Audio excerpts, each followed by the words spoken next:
আসসালামু আলাইকুম ওয়া রাহমাতুল্লাহ।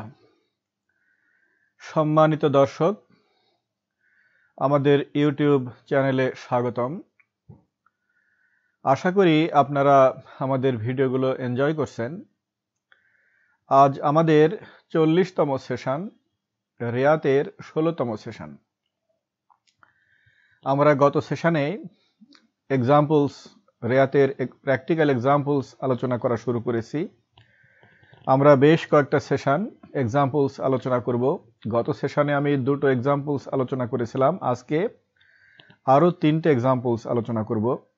প্রথমে আপনাদেরকে অনুরোধ করব, আমাদের ভিডিওগুলো রেগুলার পেতে হলে দয়া করে সাবস্ক্রাইব বাটনে ক্লিক করুন এবং বেল আইকনে ক্লিক করুন। আজ আমরা 3টে এক্সাম্পলস আলোচনা করব। এক্সাম্পল 3, প্রথমে আমি পরিস্থিতিটা বলি। একটা প্রতিষ্ঠান বাড়ির ছাদ ভাড়া নিয়ে মোবাইল ফোনের টাওয়ার তৈরি করে। একটা প্রতিষ্ঠান বাড়ির ছাদ ভাড়া নিয়ে মোবাইল ফোনের টাওয়ার তৈরি করে টাওয়ার ভাড়া দেয়। তো এই যে মোবাইল ফোনের টাওয়ার তৈরি করার জন্য সে যে ছাদ ভাড়া নেয়, এই ছাদ ভাড়া নেওয়াটা হলো তার একটা ইনভেস্টমেন্ট। এই ছাদ ভাড়ার উপরে ভ্যাট আছে।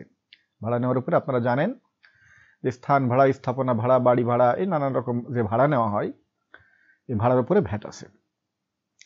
কয়েকটা ক্ষেত্রে এক্সাম্পশন আছে, অনেক ক্ষেত্রে ভ্যাট আছে। তো এই ছাদ যে ভাড়া নেওয়া হলো, এই ভাড়ার উপরে ভ্যাট আছে, ভ্যাট পরিশোধ করা হয়েছে। এখন প্রশ্ন হলো যে এই ভ্যাট রেয়াত নেওয়া যাবে কিনা। যে প্রতিষ্ঠান এই ছাদ ভাড়া বাবদ ভ্যাট পরিশোধ করেছে, এই ভ্যাট রেয়াত নেওয়া যাবে কিনা। ওই প্রতিষ্ঠানের ভ্যাট ম্যানেজারের সামনে এখন প্রশ্ন হলো যে এই ছাদ ভাড়ার উপরে যে ভ্যাট পরিশোধ করা হয়েছে সেটা রেয়াত নেওয়া যাবে কিনা। তো আমরা এই যাবৎ যা শিখেছি, থিওরিটিক্যাল ডিসকাশন আমরা যেটা শিখেছি, ধারা 218 ক এবং ধারা 46-এ আমরা কোন কোন ক্ষেত্রে রেয়াত নেওয়া যাবে না সেগুলো আমরা দেখেছি। এখন আমরা এখন যাচাই করে দেখব যে এই যে ভাড়া নেওয়ার উপরে যে ভ্যাট পরিশোধ করা, এটা নেওয়া যাবে কি যাবে না সে ব্যাপারে প্রথমে আমরা দেখব যে ধারা 218 কতে কি বলা আছে। তো আপনাদের সামনে বই থাকলে অনুগ্রহ করে ধারা 2-18 ক অংশটুকু দেখুন। অনুগ্রহ করে বইটা সাথে রাখবেন, যখন ভিডিওটা দেখেন তখন সাথে রাখলে সুবিধা হয়। তো ধারা 2-18 কতে দেখুন, ধারা 2-18 ক উপধারায় দফার চ উপদফাতে বলা আছে যে অফিস অঙ্গন ইত্যাদি ভাড়া গ্রহণ, অফিস অঙ্গন ইত্যাদি যে নামেই হোক না কেন ভাড়া গ্রহণ এটা উপকরণ নয়। কোনো অঙ্গন ভাড়া নেওয়া এটা উপকরণ নয়। তো যেহেতু অঙ্গন ভাড়া নেওয়া উপকরণ নয়, তাই এর উপরে রেয়াত নেওয়া যাবে না। তো আশা করি বিষয়টা স্পষ্ট হলো যে আমরা জানি ধারা 218 কতে বলা আছে কোনটা কোনটা উপকরণ এবং কোনটা কোনটা উপকরণ নয়। আমরা জানি যে রেয়াত পাওয়া যায় উপকরণের উপরে। তো আমরা আগেই শিখেছি থিওরিতে, আমরা এখন সেটা যাচাই করে দেখলাম যে ধারা 218 কর উপদফা চতে উল্লেখ আছে যে কোনো অঙ্গন ভাড়া নেওয়া এটা উপকরণ নয়। তো যেহেতু উপকরণ নয় সেহেতু এটা রেয়াত, এর বিপরীতে যে ভ্যাট পরিশোধ করা হয়েছে সেটা রেয়াত নেওয়া যাবে না। তো ভ্যাট ম্যানেজার তিনি সিদ্ধান্ত নিতে পারবেন যে এর বিপরীতে রেয়াত নেওয়া যাবে না। এখানে আরো একটা বিষয় আছে, সেটা হলো এই যে ভাড়া, এই ভাড়াটা এটা একটা সেবা। আমাদের দেশের ভ্যাট সিস্টেমে এই সেবাটার অফিসিয়াল শিরোনাম হলো স্থান ও স্থাপনা ভাড়া গ্রহণকারী। স্থান ও স্থাপনা ভাড়া গ্রহণকারী, এখানে ভাড়া গ্রহণকারীর উপরে ভ্যাটের বাধ্যবাধকতা আরোপ করা হয়েছে। তাই ভাড়া প্রদানকারী তিনি নিবন্ধিতও হন না বা দরকার হয় না, তিনি ভ্যাট চালানো ইস্যু করেন না। ভাড়া গ্রহণকারী তিনি নিজে ভ্যাট সরকারি ট্রেজারিতে পরিশোধ করে দেন। তো তার কাছে কোনো ভ্যাট চালান থাকে না। তো ভ্যাট চালানপত্র ছাড়া এবং বিল অফ এন্ট্রি ছাড়া রেয়াত নেওয়া যায় না। মাত্র দুটো ক্ষেত্রে রেয়াত নেওয়া যায়, সেটা আমরা ডিসকাশন করেছিলাম। তো এই ক্ষেত্রে যেহেতু ভ্যাট চালানপত্র নাই সেজন্যও রেয়াত নেওয়া যাবে না, এবং যেহেতু এটা ভাড়া এজন্যও রেয়াত নেওয়া যাবে না।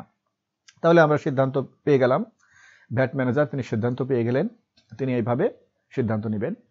আজকে আমরা আরো একটা কথা আমরা শিখলাম না, আমরা রিপিট করলাম, এর আগেও আমরা শিখেছি। সেটা হলো যে ভাড়ার বিপরীতে রেয়াত পাওয়া যাবে না।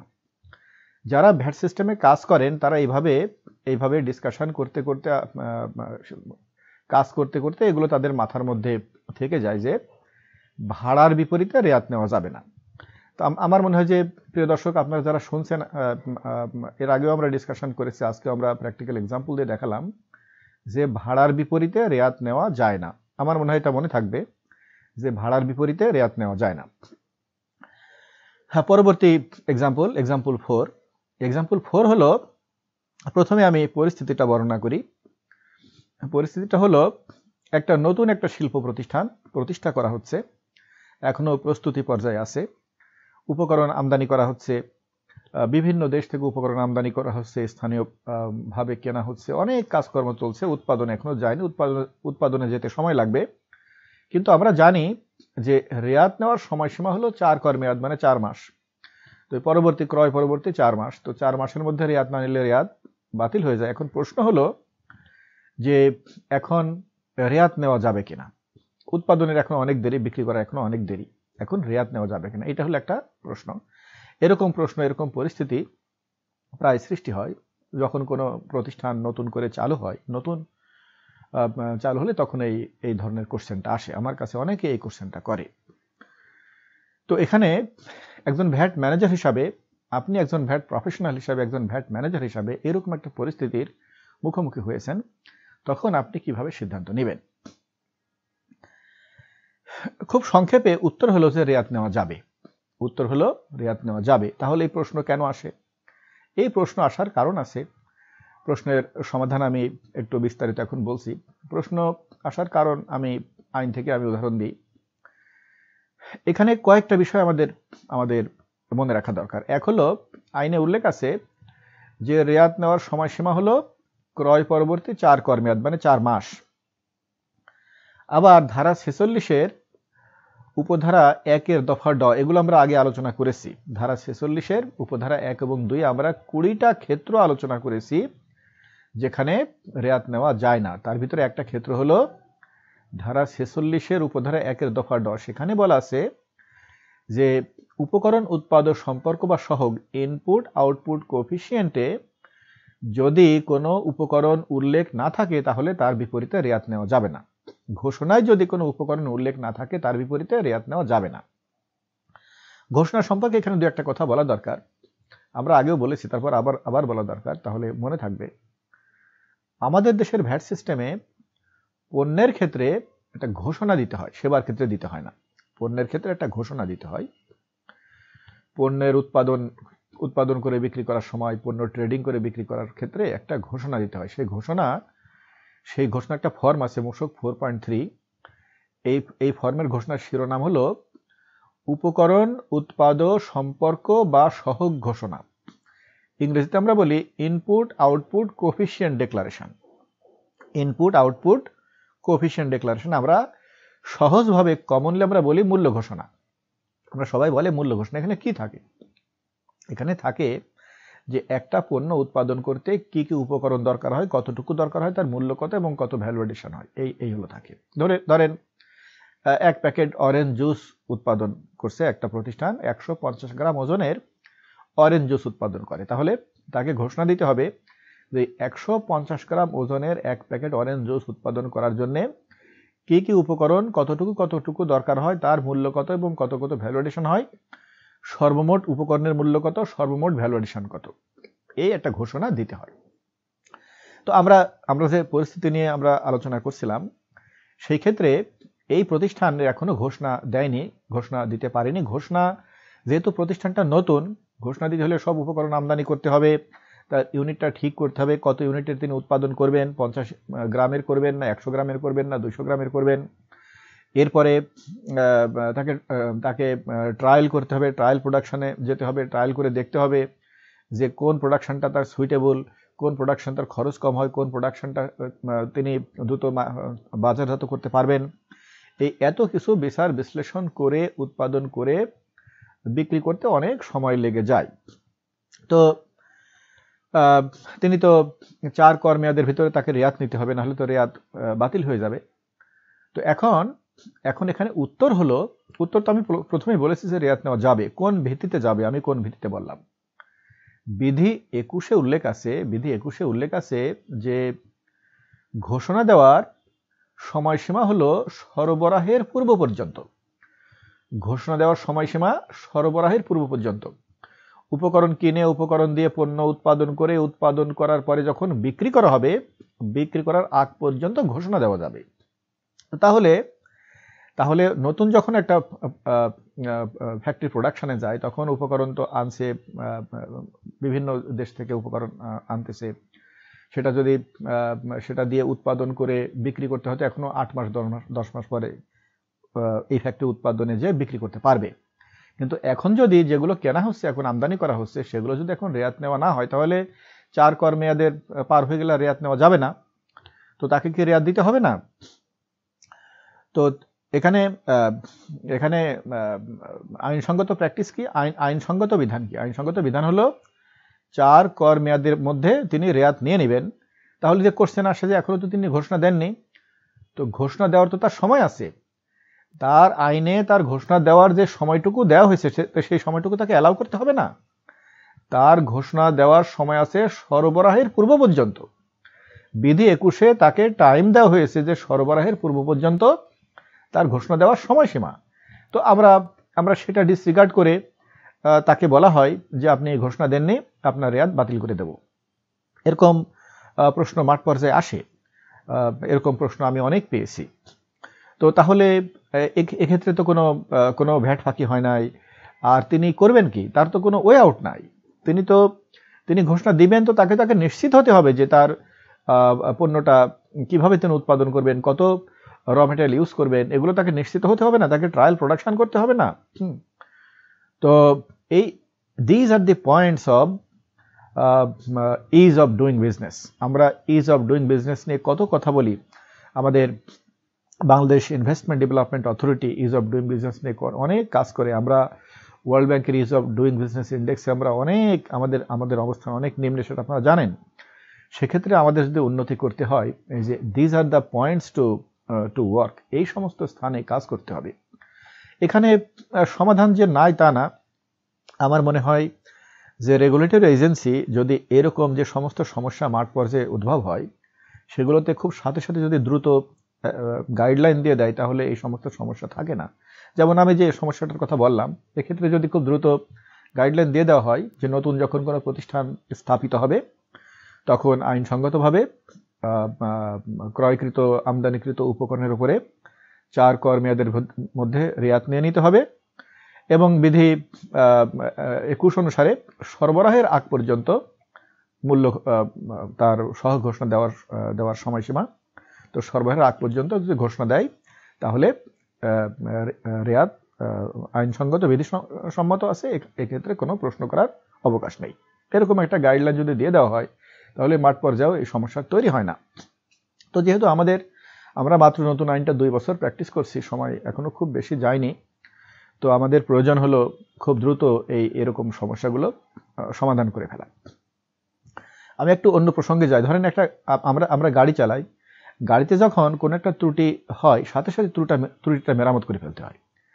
ত্রুটিটা যদি সাথে সাথে মেরামত না করা হয়, ওই ত্রুটি থেকে আরেকটা ত্রুটি তৈরি হয়, সেটা থেকে আরেকটা ত্রুটি তৈরি হয়। তো ভ্যাট সিস্টেমও এরকম, ভ্যাট সিস্টেমটাও এরকম। এটা একটা সিস্টেম, একটা গাড়ির মধ্যে একটা মেকানিজম। যখনই কোনো একটা জায়গায় একটা সমস্যা তৈরি হয়, সাথে সাথে ওই সমস্যাটা অ্যাড্রেস করে ফেলা প্রয়োজন, তাহলে এই সমস্যা থেকে আর একটা সমস্যা তৈরি হয় না। তো আমরা এই যে পরিস্থিতি আমরা যেটা বললাম, সেখানে আমরা সমাধানে আসলাম।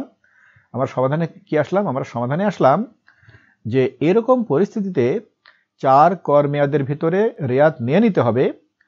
আর সরবরাহের পূর্ব পর্যন্ত, যেহেতু বিধি 21-এ সরবরাহের পূর্ব পর্যন্ত ঘোষণা দেওয়ার সময় আছে, তাই এখানে আর কোনো কোশ্চেন করা যাবে না। সরবরাহের আগে যদি তিনি ঘোষণা দেন, তাহলে বিধিসম্মত আছে। ফলো আপ করতে হবে যে সরবরাহের আগ পর্যন্ত ঘোষণা দেওয়া হয় কিনা। যদি সরবরাহ আগ পর্যন্ত ঘোষণা না দেওয়া হয়, না দিয়ে যদি সরবরাহ দেওয়া হয়, তাহলে বিধিসম্মত হয়নি, তাহলে রেয়াত কর্তন করা যাবে। তো প্রিয় দর্শক, আশা করি এই পয়েন্টটাও আপনাদের বোধগম্য হয়েছে। এবার আমরা এক্সাম্পল 5-এ যাব। আজকে এই এক্সাম্পলটা আলোচনা করে আমরা শেষ করব। আমি প্রথমে পরিস্থিতিটা বলি। একটা রেন্টেকার প্রতিষ্ঠান গাড়ির স্পেয়ার পার্টস আমদানি করেছে। তো আমদানি পর্যায়ে স্পেয়ার পার্টসের উপরে ভ্যাট পরিশোধ করেছে, এই ভ্যাট রেয়াত নেওয়া যাবে কিনা, এটা হলো কোশ্চেন। তো আমি আশা করি কোশ্চেনটা আপনারা বুঝতে পেরেছেন।